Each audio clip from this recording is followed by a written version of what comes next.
Youth across California have come to the Capitol to voice their concerns on gun violence and to share their stories on how they have been personally affected. While California has some of the toughest gun laws in the country, these young leaders behind me are here to remind lawmakers that there is a lot more to be done. In some ways, we have failed our youth.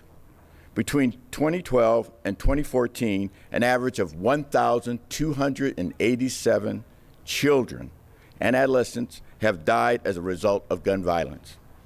One life lost to gun violence is far too many.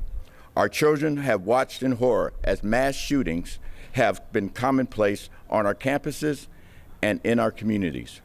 These mass shootings have driven headlines, whereas the daily occurrence of gun violence, and especially in communities of color, are not even given the same attention. I was only 12 as I sat in math class on October 8, 2012.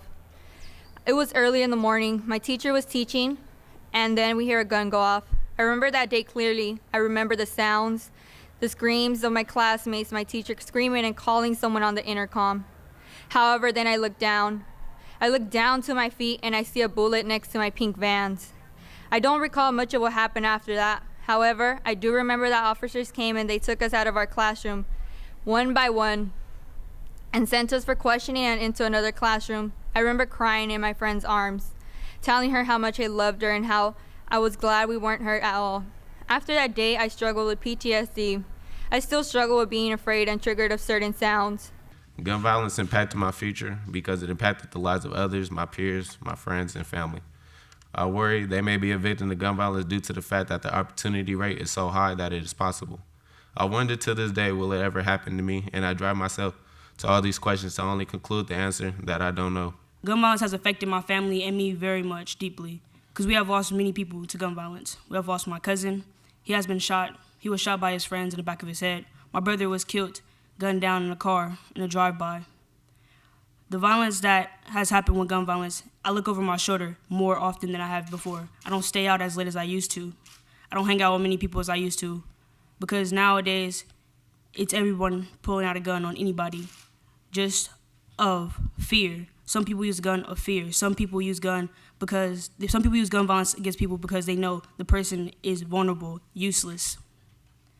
I've seen so many people get shot at, gunned down, and it's sad that now we have people listening. It took for a mass occur shooting for us to actually now pay attention as human beings, as a community, to come together and start something new. I've been surrounded by people who have experienced what it's like to lose someone due to gun violence, like what my older brother experienced personally when he found a man bleeding to death due to a gun wound in the middle of the night.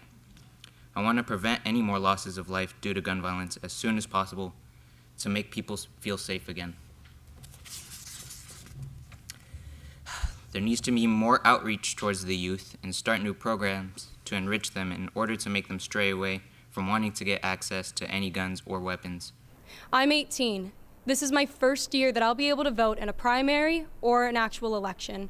And I guarantee you that when I vote, and the students that are like me that turned 18 this year, we will not be voting for representatives who are anything but committed to making our safety in schools a #1 priority. We will not be voting for congressmen or representatives who put their money from NRA and organizations like it above the safety of students and youth in our country, of all colors, of all sexualities, of all genders. We are the #1 priority. All youth, regardless of race, gender, sexuality, religion, or citizenship, deserve welcoming, safe, and supportive schools and communities. This violence must stop, and these kids behind me can help make the change. The most important thing for me as a legislator is to get out of the way and let you hear from the future leaders of not only California, but of the country, because they are not only represent the future, but they represent the solution to gun violence. We are the future, not you. We are going to make a change if you don't. So help us, protect us, and make a change.